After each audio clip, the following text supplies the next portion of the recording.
What's up guys, and welcome to another video. Today I'll be showing you how I built my chest.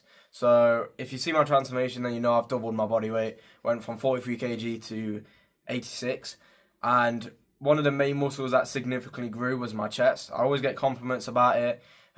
People asking me how I built it. So this is what I'm going to do today. So I'll start with why. Well, the first point is you've got to specifically train your chest with like intent to grow it. Like, it might sound a bit simple, but basically, if you want to grow a certain muscle group, you need to train that muscle with more intensity. And I did that because when I first started, like weightlifting, my mate introduced me into the world of influencing. So I was going through I was watching videos from like Alex Eubank, Lex Little, David Lade, Ziz, Chessborough. I think there's an influencer called Niall, who's got like an insane chest as well, and just tons of other influencers. And instantly I knew I wanted a big chest. Like that, I feel like a big chest is what helps create like such a sick physique. So with that, so one of the first points is train that specifically. So if you're doing a push-pull leg split, then do more chest exercises than you would on triceps and shoulders. That's one way of training it. If you do upper, the same thing applies. On one of your days, do a specific day where you will do a lot more chest exercises. And don't do the bro split. If you do Arnold split, I believe that's like chest and back, then do more chest than you would back. So stuff like that. So basically, whatever muscle group you want to grow the most, do that. And I feel like that is what helped me grow my chest a lot. Like, I just enjoy it. It is my favourite, so that also comes to play. Like, it's my favourite muscle to train, so I'm going to enjoy it, put a lot more effort in. Just so you know, like, I know what I'm on about. Here's what my chest used to look like compared to where it is now. So a little quick montage. Don't click off the video, it's only tiny. We'll go straight back into the points after. But yeah, it's just a little montage, and you'll see what my chest looks like now.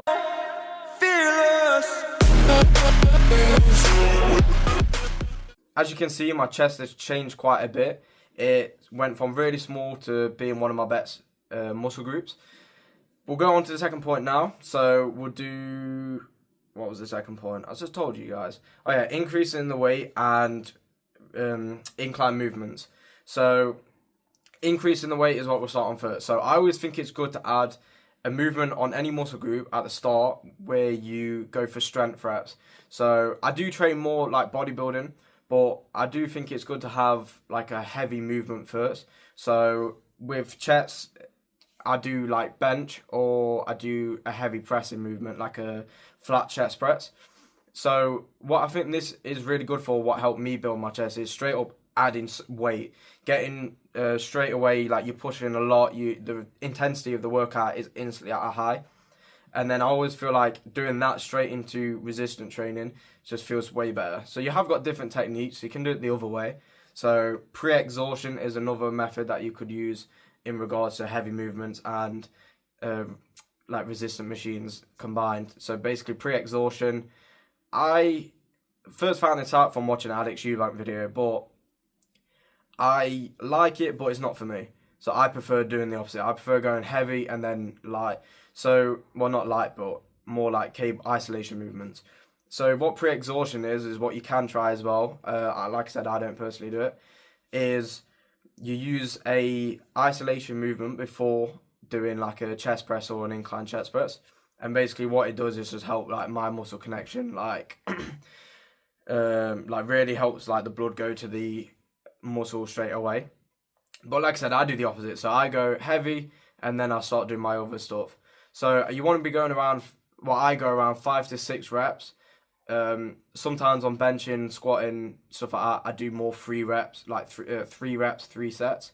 So basically it's anything where you're going to actually push heavy weight. Now, incline. So your upper chest is one of the most lacking muscle groups in a lot of guys' physiques. So a lot of guys have like a scoop chest, or like a kind of like a hill. Like it's a bit like a hill. So like you'll have like nothing here. Don't know if you can see, but nothing here, and then just like kind of goes down into that. It's not aesthetically pleasing. It don't help you create a full chest. So that's why you do incline movements. I would argue that incline movements could be more beneficial and more important than doing any of the other exercises. I feel like, well, incline, there's been studies to show that it hits your bottom chest as well. And it is just, like, basically, when you think of a chest, you want it like a block, like Minecraft or something. You basically want it, like, blocked out. And that's what helps, like, the side profile as well. And doing incline movements is what helps. So my favourites are either incline press, which I'll be doing in the video you can see now, or incline Smith machine. So them two movements, and basically you can go heavier, but my personal preference is failing around 8 to 10, and just really feeling the muscle. You don't want to arch too much because then you'll just be hitting your lower chest. So make sure you lean back, bring your shoulder blades back, just so it doesn't activate your shoulders, so they don't not activate, but just so your shoulders get out of it. So you don't want them to rotate, and then it will damage your shoulders. So make sure you lean back, bring your shoulder blades back, really stick your chest out, and then just really try and squeeze your upper chest. Another movement, which is a part of one of the next points, is do incline cable flies. So I can't preach enough about flies, but incline cable flies really isolate that part of your chest. I'll get on to the next point now, which is going to be isolation movements. So isolation movements, I believe, are one of the main things that built my chest, that and incline. So if I had two movements I could ever do, it would be incline chest press or incline barbell press, and on my knees, cable flies. So I first got this idea to start doing this after I watched a video with Chesbro and Niall, and basically it is so good. Isolation movements will be the main thing that really helps specifically build your chest on certain places. This really helped me build my thickness in my side profile of my chest. This is the part that a lot of people compliment on. This is what's going to help you get a big chest or big view of a chest. Isolation movements in general, it's just so much better, because on a lot of exercises, for the chest press, for example, a lot of people or a lot of young lads, it's oh, my shoulder. It's most likely because you're not using the muscle correctly. So like I said, lean back, bring your shoulder blades back. And what isolation movements do is, it's just as the name says, it isolates. So it legit hits you where you're intending it to be. The last point that I'm going to make is a point that you can use for any muscle group, and it's something that like the flies and stuff, I can't stress enough, and that's push to failure. Don't like I said, mentioned, don't just be counting the reps okay, I got to get to 10 or I got to get to 12, or even worse, get to 15. You need to push to failure. Still hit around them weights, but make sure you can't get any more, or you stop a rep or two just before that.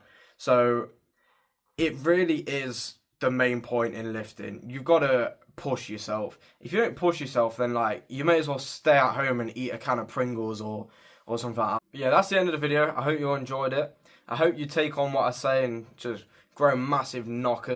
If you enjoyed it, please like and subscribe, and leave a comment about what muscle group you want. What muscle group is your favourite to train. We'll change it up a bit. Yeah. So yeah, I'll see you on the next one. I'll be more consistent with it now. I know I've not posted for 2 weeks, but yeah, see you on the next one.